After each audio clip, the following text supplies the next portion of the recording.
अस्सलाम वालेकुम। आज हम बनाएंगे नेट फ्लावर। मैंने नेट का एक पीस लिया जिसकी लंबाई है 14 इंचेस, चौड़ाई है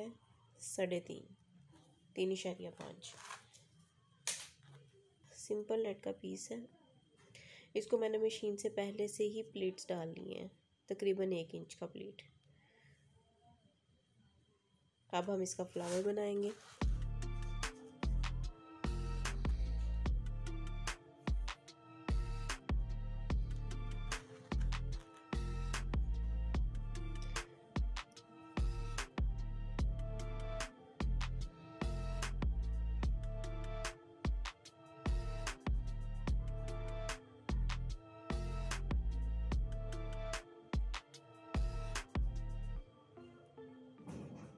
हाफ इंच के गैप से हम टांका लेंगे।